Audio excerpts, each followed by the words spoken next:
His tires once he hit the grass. Great sign right there when you see the window net come down. But oh, what a over 3,000 pounds, and take a look at how he gets upside down.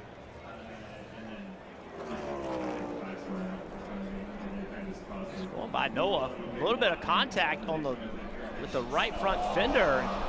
Car turned sideways and just flipped in the air. That is, quite honestly, that's just not acceptable. There's no way that a car, when it turns like that, should get up in the air that easily. There has been millions of dollars and hours of time spent to prevent that from happening. That's going to catch everybody by surprise. And you see right there, slide, that gives you a great view of the whole underbody we talk about, the underwing, everything that people talk about for damage. And then here it catches the grass and a couple pretty violent tumbles. I mean, you said it, Rick, 3,000 pounds. It looks like a matchbox. And then right here, upside down into the wall. Yes, Rick, to answer your question, the roof flaps are designed to keep these cars on the ground. That car left the asphalt faster than I have seen, right? I mean, when it turns sideways, I mean, look how violent this flip is. The final stage, and it's green at Michigan. Good start by Haley, but not so much for Enfinger. That was behind Haley. Around goes Cody Coughlin in the 13.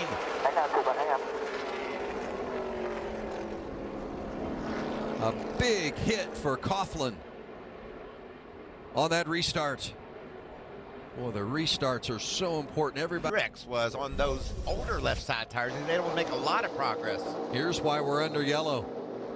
Cody Coughlin through the grass and then bang. Man, that's a serious change of direction, isn't it?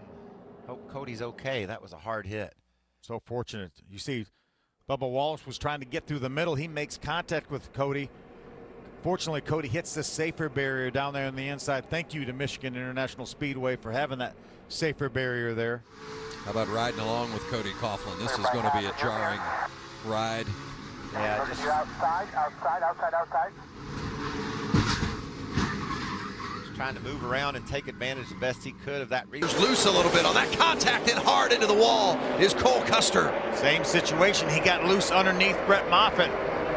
Wow. You got fire coming out the back here. That was a big hit. See the winner net down.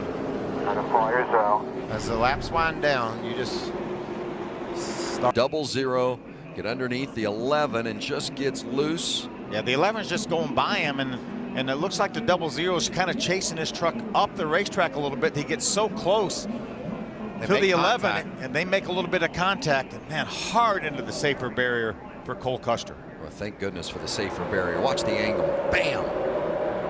And again, it's amazing that more trucks didn't get caught up in that. Watch it from the 88 this time of Matt Crafton on board. You can see Moffitt around the top. Over there, up there in the middle. Trying to come backwards. Right, Rick and Ringer, just stay straight, stay straight. Watch your inside, watch your inside, watch your inside. I bet you Crafton said, quit watching stuff from my truck. Yeah, this exactly. is getting a little bit.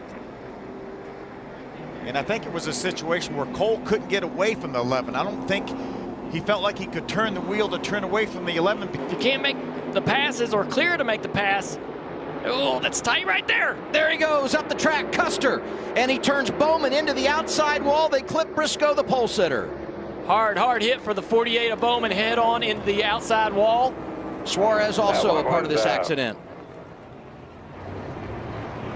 Yeah, 4 wide, and all of them kind of squeeze. The pit box looking on. It's great to see him out of the race car walking to the ambulance. Here's a replay. So the 4 cars in front of him, 4 wide, Ty Dillon, he goes through. But the 2 makes contact with the 41 Cole Custer. It spins Cole around, the 48 head on into the wall, just a chain reaction there. Looked like the 35 wasn't quite aware that there were 4 wide. Herbst coming down the track slightly. Squeezed all these guys. You hate to wreck at the back of the field like that too. Just Briscoe get it right there at the end. Just an absolute gigantic hit on the 48. But remember, Briscoe had that slow pit stop. We saw it live. Yeah, that's what had him back there. Look at this shot. Unbelievable. The amount of force, 3,500 pounds at 180 miles an hour. And then right through there, you're going to see Briscoe. Christopher Bell holds on for second. Larson, Elliott, Hamlin, third through fifth. Oh, there's a big Dillon, crash. look at this. Dillon with so much damage, just finished sixth in the stage, and the whole back end of the car torn off. Oh, they had such a good day going.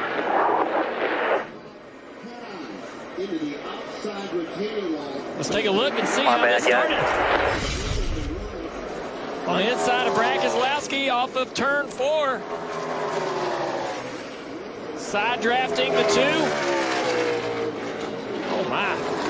Oh, that's a hard hit. Had just finished sixth and looked like when he went to the apron, he thought once he crossed the start-finish line, just come back up on the racetrack, but the 2 was there. Lots of side drafting going on here. Underneath Keselowski. Just trying to side draft, and Keselowski comes down the racetrack with him, trying to slow him down. That is just 2 guys trying to use aero to slow the other one down and make contact. Hooked him in the right. Win situation in Daytona now for the 3 team in Austin Dillon, almost upside down. Well, you saw that in non-stop, but this is huge. Casey Kane, and look at that Hendrick Motorsports Chevrolet. Daniel Suarez in the 19 was involved as well. How did it happen?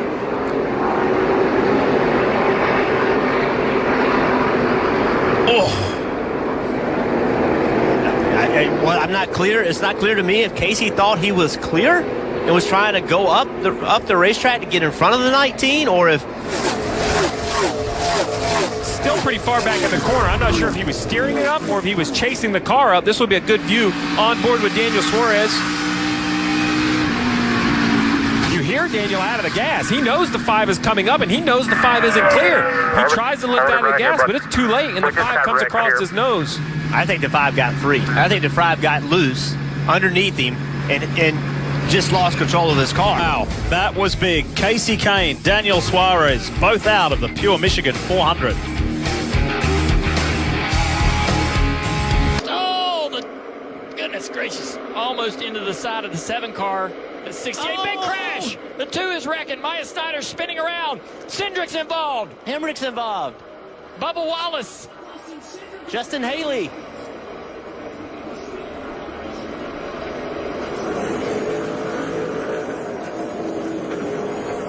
That quickly. Oh, Austin Cindric. Look at the damage on that car. One of my favorites for Heavy sure. damage. 2 car on the bottom. You see the car sliding up the racetrack. I'm sorry, it's the 68. But when the 2 moves over, he catches the nose of the 22.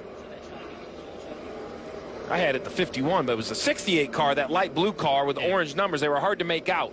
But it's all when the 2 comes up the racetrack. Watch the 2 right here, though. Watch the 2. All right, he's on the bottom. Now he loses the bottom. He loses the bottom because he's loose. And now the 54 is underneath him, making him that much more loose. That's why he comes up the racetrack. He lost the back of the car and just started chasing it up the track. Yeah, he didn't drive to the middle groove. Right. He chased it to the middle groove. Initially, from that overhead, I thought he was clear, but he was in save mode. Oh, this is going to be a great view right here. Listen in. The Brandon Brown getting loose. Bubba checks up. Look to the left, the 2 car. Oh, that's a helpless feeling when you get turned back across the racetrack in front of the field. See the 2 getting loose there?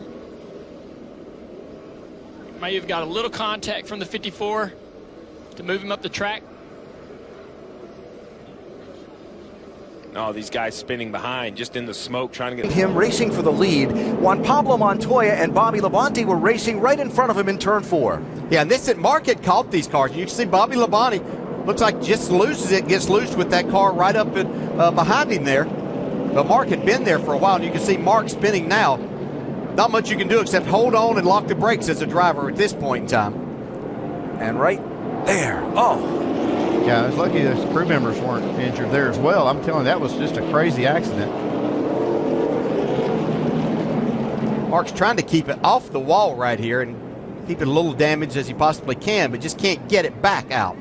Wow, you can see all the oil go out from under instantly it ruptured that oil tank. That could have been a big problem if it had caught fire immediately. Man. Safety crews were right on the spot, though. And Martin had caught this 47 and 42 and been behind them for about 10 laps, but couldn't get around them because the 47 and 42 had a little fresher tires, but as you can see the fire underneath, but the fire crew was right there on top of things.